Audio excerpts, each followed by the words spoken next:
ओम शांति। आज 6 दिसंबर 2024 के बाबा के अनमोल मधुर महावाक्य सुनेंगे।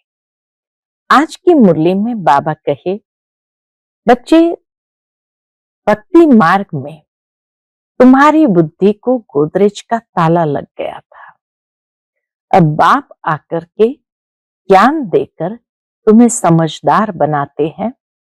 जितना जितना समझदार बनते जाते हो, उतना बुद्धि के गोदरेज के ताले को खोल देते हो।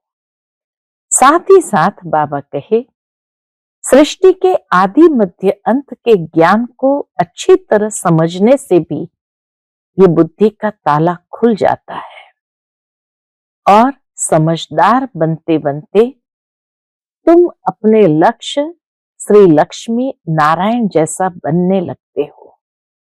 चलन सुधरने लगती है, कैरेक्टर डिवाइन होने लगते हैं। तो बाबा कहे, तुम बच्चों को अब ज्ञान को अच्छी रीति धारण कर समझदार बनना है। सुनते हैं बाबा के आज के अनमोल मधुर महावाक्य। ओम शांति। मीठे बच्चे, तुम अभी पुरुषोत्तम संगम युग पर हो। तुम्हें यहां रहते नई दुनिया को याद करना है और आत्मा को पावन बनाना है। आज की मुरली से प्रश्न है, बाप ने तुम्हें ऐसी कौन सी समझ दी है जिससे बुद्धि का ताला खुल गया? उत्तर, बाप ने इस बेहद अनादि ड्रामा की ऐसी समझ दी है जिससे बुद्धि पर जो गोदरेज का ताला लगा था वह खुल गया। पत्थर बुद्धि से पारस बुद्धि बन गए। बाप ने समझ दी है कि इस ड्रामा में हर एक एक्टर का अपना अपना अनादि पार्ट है। जिसने कल्प पहले जितना पढ़ा है वह अभी भी पढ़ेंगे, पुरुषार्थ कर अपना वर्षा लेंगे। ओम शांति। रूहानी बच्चों प्रति रूहानी बाप बैठ सिखलाते हैं। जब से बाप बना है तब से टीचर भी बने हैं। शिव बाबा जब से बाप बना है तब से ही टीचर भी है, तब से ही फिर सतगुरु के रूप में शिक्षा दे रहे हैं। यह तो बच्चे समझते ही है, जबकि वह बाप टीचर गुरु है तो छोटा बच्चा तो नहीं है ना। ऊंच ते ऊंच, बड़े ते बड़ा है। बाप जानते हैं ये सब मेरे बच्चे हैं। शिव बाबा इस संसार में जब अवतरित होते हैं तो बाप टीचर और सतगुरु बनते हैं, तो वो छोटा बच्चा तो नहीं होगा। जरूर ऊंच ते ऊंच, बड़े ते बड़ा है। ड्रामा प्लान अनुसार पुकारा भी है कि आकर हमको पावन दुनिया में ले चलो, परंतु समझते कुछ नहीं है। अभी तुम समझते हो पावन दुनिया सतयुग को, पतित दुनिया कलयुग को कहा जाता है। कहते भी है, आकर के हमको रावण की जेल से लिबरेट कर, दुखों से छुड़ाकर अपने शांति धाम सुखधाम में ले चलो। नाम दोनों अच्छे हैं, नाम दोनों अच्छे हैं, शांति धाम और सुख धाम। मुक्ति जीवन मुक्ति व शांति धाम सुख धाम सिवाय तुम बच्चों के और कोई की बुद्धि में नहीं है कि शांति धाम कहां, सुख धाम कहां होता है। बिल्कुल ही बेसमझ है। तुम्हारी एम ऑब्जेक्ट ही समझदार बनने की है। हमारी एम ऑब्जेक्ट है समझदार बनने की, अर्थात श्री लक्ष्मी श्री नारायण बनने की। बेसमझों के लिए एम ऑब्जेक्ट होती है कि ऐसे समझदार बनना है। बाबा कहे, जब कलयुग में सब बेसमझ बन जाते हैं तो बेसमझों के लिए एम ऑब्जेक्ट होती है कि ऐसा समझदार बनना है, सभी को सिखलाना है।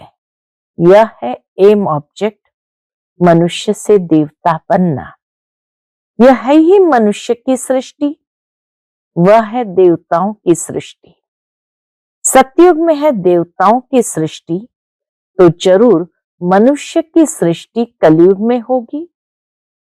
अब मनुष्य से देवता बनना है तो जरूर पुरुषोत्तम संगम युग भी होगा। वह है देवताएं, यह है मनुष्य। देवताएं है समझदार, बाप ने ही ऐसा समझदार बनाया है। बाप जो विश्व का मालिक है, बल मालिक बनता नहीं है, परंतु गाया तो जाता है ना। बेहद का बाप बेहद का सुख देने वाला है। बेहद का सुख होता ही है नई दुनिया में, और बेहद का दुख होता है पुरानी दुनिया में। देवताओं के चित्र भी तुम्हारे सामने हैं, उन्हों का गायन भी है। आजकल तो 5 भूतों को भी पूछते रहते हैं। अभी बाप तुमको समझाते हैं। तुम हो पुरुषोत्तम संगम युग पर। तुम्हारे में भी नंबरवार पुरुषार्थ अनुसार जानते हैं। क्या जानते हैं? हमारी एक टांग स्वर्ग में, एक टांग नरक में है। रहते तो यहां है, परंतु बुद्धि नई दुनिया में है, और जो नई दुनिया में ले जाते हैं उनको याद करना है। बाप की याद से ही तुम पवित्र बनते हो। ये शिव बाबा बैठ समझाते हैं। शिव जयंती मनाते जरूर है। बाबा कहे दुनिया में शिव जयंती मनाते तो जरूर है, परंतु शिव बाबा कब आया, क्या आकर किया, ये कुछ भी पता नहीं है। शिवरात्रि मनाते हैं और श्री कृष्ण की जयंती मनाते हैं। वही अक्षर जो श्री कृष्ण के लिए कहते, वह शिव बाबा के लिए तो नहीं कहेंगे, इसलिए उनकी फिर शिवरात्रि कहते हैं। अर्थ कुछ भी नहीं समझते। तुम बच्चों को तो अर्थ समझाया जाता है। अथाह दुख है कलयुग के अंत में, फिर अथाह सुख होते हैं सतयुग में। यह तुम बच्चों को अभी ज्ञान मिला है। तुम आदि मध्य अंत को जानते हो। जिन्होंने कल्प पहले पढ़ा है वही अब पढ़ेंगे। जिसने जो पुरुषार्थ किया होगा वही करने लगेंगे और ऐसा ही पद पाएंगे। तुम्हारी बुद्धि में पूरा चक्र है कि कैसे ये चक्र फिरता है। बाबा कहे ये सारा चक्र तुम्हारी बुद्धि में है। तुम ही ऊंचते ऊंच पद पाते हो, फिर तुम उतरते भी ऐसे हो। बाप ने समझाया है, यह जो भी मनुष्य की आत्माएं है, माला है ना, सब नंबरवार आती है। हर एक एक्टर को अपना अपना पार्ट मिला हुआ है। किस समय किसको क्या पार्ट बजाना है, यह अनादि बना बनाया ड्रामा है जो बाप बैठ समझाते हैं। अब जो तुमको बाप समझाते हैं वह अपने भाइयों को समझाना है। तुम्हारी बुद्धि में है कि हर 5000 वर्ष बाद बाप आकर हमको समझाते हैं। हम फिर भाइयों को समझाते हैं। भाई भाई आत्मा के संबंध में है। भाई भाई या आत्मा के संबंध में है। बाप कहते इस समय तुम अपने को अशरीरी आत्मा समझो। आत्मा को ही अपने बाप को याद करना है, इसलिए पावन बनने के लिए। आत्मा पवित्र बनती है तो फिर शरीर भी पवित्र मिलता है। आत्मा अपवित्र तो जेवर भी अपवित्र। नंबरवार तो होते ही है। फीचर्स एक्टिविटी एक न मिले दूसरे से। नंबरवार सब अपना अपना पार्ट बजाते हैं, फर्क नहीं पड़ सकता। बाबा कहे फर्क नहीं पड़ सकता। नाटक में वही सीन देखेंगे जो कल देखी होगी, फिर रिपीट होगी ना। यह फिर बेहद का और कल का ड्रामा है। बेहद का और कल का ड्रामा है। कल तुमको समझाया था, तुमने राजाई ली, फिर राजाई गंवाई, आज फिर समझ रहे हो राजाई पाने लिए। आज भारत पुराना नर्क है, कल नया स्वर्ग होगा।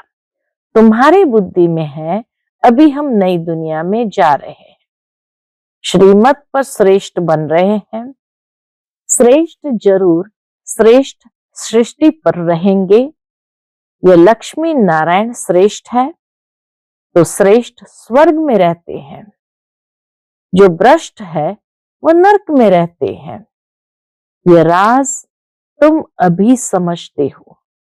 इस बेहद के ड्रामा को जब कोई अच्छी रीति समझे तब बुद्धि में बैठे। शिवरात्रि भी मनाते हैं परंतु जानते कुछ भी नहीं है। तो अब तुम बच्चों को रिफ्रेश करना होता है। तुम फिर औरों को भी रिफ्रेश करते हो। अभी तुमको ज्ञान मिल रहा है, फिर सदगति को पालेंगे। ज्ञान से ही सदगति होती है, तो अभी ज्ञान मिल रहा है, फिर सदगति को पालेंगे। बाप कहते मैं स्वर्ग में नहीं आता हूं, मेरा पाठ ही है पतित दुनिया को बदल पावन दुनिया बनाना। वहां तो तुम्हारे पास कारों का खजाना होता है, यहां तो कंगाल है। बाबा कहे यहां तो कंगाल है, इसलिए बाप को बुलाते हैं, आकर बेहद का वर्षा दो।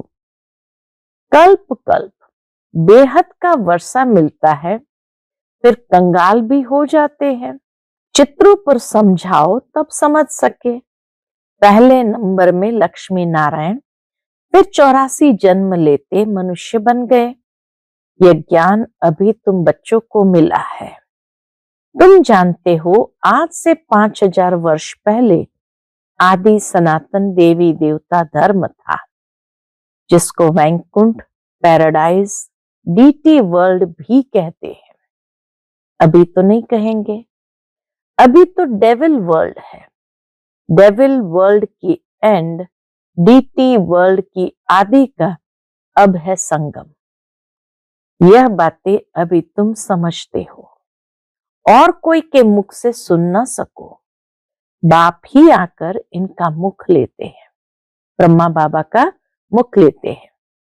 मुख किसका लेंगे समझते नहीं है। बाप की सवारी किस पर होगी? जैसे तुम्हारी आत्मा की इस शरीर पर सवारी है ना। बाबा कहे जैसे तुम्हारी आत्मा की इस शरीर पर सवारी है ना। शिव बाबा को अपनी सवारी तो है नहीं, तो उनको मुख जरूर चाहिए, नहीं तो राजयोग कैसे सिखाएं? प्रेरणा से तो नहीं सीखेंगे। तो यह सब बातें दिल में नोट करनी है। परमात्मा की भी बुद्धि में सारी नॉलेज है ना, तुम्हारी भी बुद्धि में यह बैठना चाहिए। यह नॉलेज बुद्धि से धारण करनी है। कहा भी जाता है तुम्हारी बुद्धि ठीक है ना। कहीं एक दूसरे को कहते तुम्हारी बुद्धि ठीक है ना। बुद्धि आत्मा में रहती है, आत्मा ही बुद्धि से समझ रही है। तुम्हारी पत्थर बुद्धि किसने बनाई? अभी समझते हो रावण ने हमारी बुद्धि क्या बना दी है। कल तुम ड्रामा को नहीं जानते थे। बुद्धि को एकदम गोदरेज का ताला लगा हुआ था। गॉड अक्षर तो आता है ना। बाप जो बुद्धि देते हैं वह बदल कर पत्थर बुद्धि हो जाते हैं। फिर बाप आकर ताला खोलते हैं। सतयुग में है ही पारस बुद्धि, बाप आकर सबका कल्याण करते हैं। नंबरवार सबकी बुद्धि खुलती है, फिर एक दो के पीछे आते रहते हैं। ऊपर में तो कोई रह न सके, पतित वहां रह न सके। बाप पावन बनाकर पावन दुनिया में ले जाते हैं। वहां सब पावन आत्माएं रहती है। कहाँ? परमधाम में। परमधाम में सब पावन आत्माएं रहती है। वह है निराकारी सृष्टि। तुम बच्चों को अभी सब मालूम पड़ा है, इसलिए अपना घर भी जैसे बहुत नजदीक दिखाई पड़ता है। तुम्हारा घर से बहुत प्यार है। तुम्हारे जैसा प्यार तो कोई का है नहीं। तुम्हारे में भी नंबरवार है, जिनका बाप के साथ लव है, उनका घर के साथ भी लव है। मुरब्बी बच्चे होते हैं ना, तुम समझते हो यहाँ जो अच्छी रीति पुरुषार्थ कर मुरब्बी बच्चा बनेंगे वही ऊंच पद पाएंगे। छोटे अथवा बड़े शरीर के ऊपर नहीं है। ज्ञान और योग में जो मस्त है वो बड़े हैं। बाबा की परिभाषा छोटे और बड़े की, ज्ञान और योग में जो मस्त है वो बड़े हैं।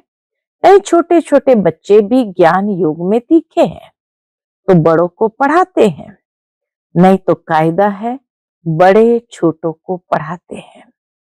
आजकल तो मिड गेट भी हो जाते हैं। यूं तो सब आत्माएं मिड गेट है। आत्मा बिंदी है, उनका क्या वजन करे? सितारा है। मनुष्य लोग सितारा नाम सुन ऊपर में देखेंगे। तुम सितारा नाम सुन अपने को देखेंगे। तो बाबा कहे मनुष्य सितारा नाम सुन ऊपर देखेंगे स्थूल सितारों को, और तुम सितारा नाम सुन अपने को देखते हो। धरती के सितारे तुम हो, वह है आसमान के जो जड़ है, तुम चैतन्य हो। उनमें तो फेर बदल कुछ नहीं होता। तुम तो 84 जन्म लेते हो, कितना बड़ा पाठ बजाते हो। पाठ बजाते बजाते चमक डल हो जाती है। धीरे धीरे आत्मा की चमक डल हो जाती है, बैटरी डिस्चार्ज हो जाती है। फिर बाप आकर भिन्न भिन्न प्रकार से समझाते हैं, क्योंकि तुम्हारी आत्मा उजाई हुई है। ताकत तो भरी थी, वह खलास हो गई है। अब फिर बाप द्वारा ताकत भरते हो। जितना बाबा को याद करते आत्मा में ताकत भरते जाती। तुम अपनी बैटरी चार्ज कर रहे हो। इसमें माया भी बहुत विघ्न डालती है, बैटरी चार्ज करने नहीं देती। तुम चैतन्य बैटरियां हो। भावक है तुम सभी चैतन्य बैटरियां हो। जानते हो बाप के साथ योग लगाने से हम सतो प्रधान बनेंगे। अभी तमो प्रधान बने हैं। उस हद की पढ़ाई और इस बेहद की पढ़ाई में बहुत फर्क है। कैसे नंबरवार सब आत्माएं ऊपर जाती है, फिर अपने समय पर पाठ बजाने आना है। सबको अपना अविनाशी पाठ मिला हुआ है। तुमने यह 84 का पाठ कितनी बार बजाया होगा? तुम्हारी बैटरी कितनी बार चार्ज और डिस्चार्ज हुई है? जब जानते हो हमारी बैटरी डिस्चार्ज है तो फिर चार्ज करने में देरी क्यों करनी चाहिए? परंतु माया बैटरी चार्ज करने नहीं देती। माया बैटरी चार्ज करना तुमको भुला देती है। घड़ी घड़ी बैटरी डिस्चार्ज करा देते हैं। कोशिश करते हो बाप को याद करने की, परंतु कर नहीं सकते हो। बैटरी डिस्चार्ज हो रही। तुम्हारे में जो बैटरी चार्ज कर सतो प्रधान तक नजदीक आते हैं, उनसे भी कभी कभी माया गफलत कराए बैटरी डिस्चार्ज कर देती है।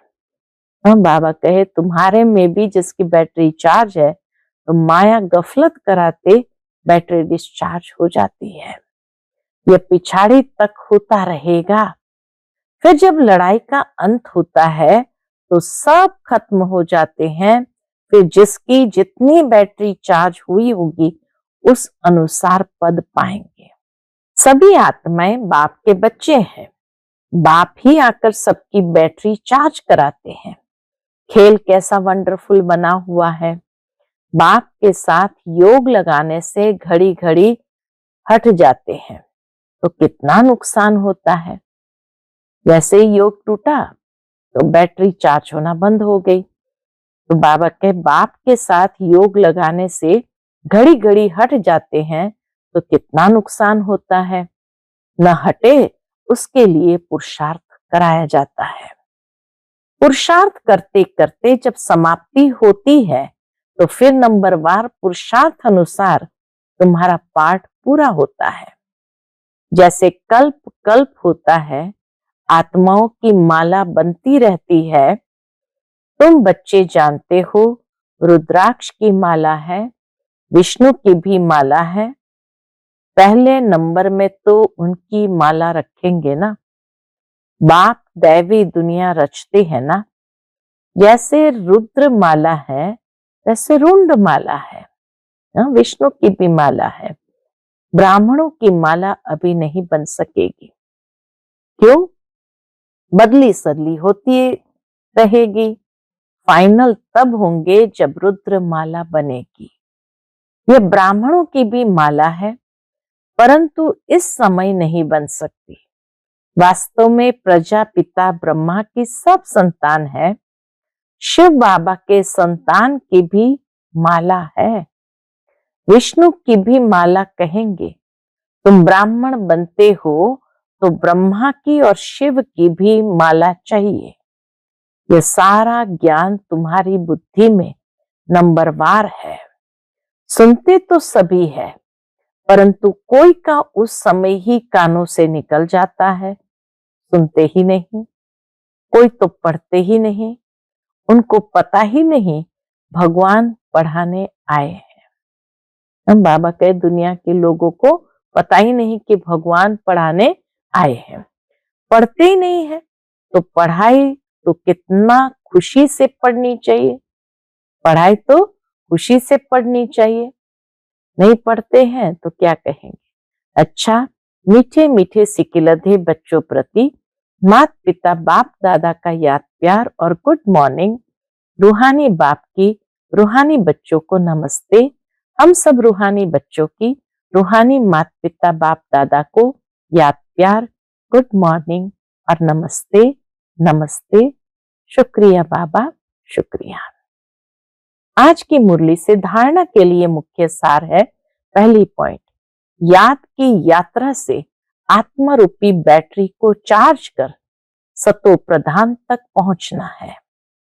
ऐसी कोई गफलत नहीं करनी है जो बैटरी डिस्चार्ज हो जाए। दूसरी पॉइंट, मुरब्बी बच्चा बनने के लिए बाप के साथ साथ घर से भी लव रखना है। ज्ञान और योग में मस्त बनना है। बाप जो समझाते हैं वह अपने भाइयों को समझाना है। आज का बाप दादा का मधुर वरदान हम बच्चों के प्रति है। एक बाप को अपना संसार बनाकर सदा एक की आकर्षण में रहने वाले कर्म बंधन मुक्त भव। एक बाप को अपना संसार बनाकर सदा एक की आकर्षण में रहने वाले कर्म बंधन मुक्त भव। सदा इसी अनुभव में रहो कि एक बाप दूसरा न कोई, बस एक बाबा ही संसार है और कोई आकर्षण नहीं, कोई कर्म बंधन नहीं। अपने किसी कमजोर संस्कार का भी बंधन न हो। जो किसी पर मेरेपन का अधिकार रखते हैं उन्हें क्रोध या अभिमान आता है। यह भी कर्म बंधन है। बाबा कहे, किसी पर भी मेरेपन का अधिकार रखा तो जरूर कुछ हुआ तो क्रोध भी आएगा, अभिमान भी आता है। तो यह भी एक प्रकार का कर्म बंधन है। लेकिन जब बाबा ही मेरा संसार है, यह स्मृति रहती है तो सब मेरा मेरा एक मेरे बाबा में समा जाता है और कर्म बंधनों से सहज ही मुक्त हो जाते हैं। आज का स्लोगन है, महान आत्मा वह है जिसकी दृष्टि और वृत्ति बेहद की है। महान आत्मा वह है जिसकी दृष्टि और वृत्ति बेहद की है। अच्छा, ओम शांति।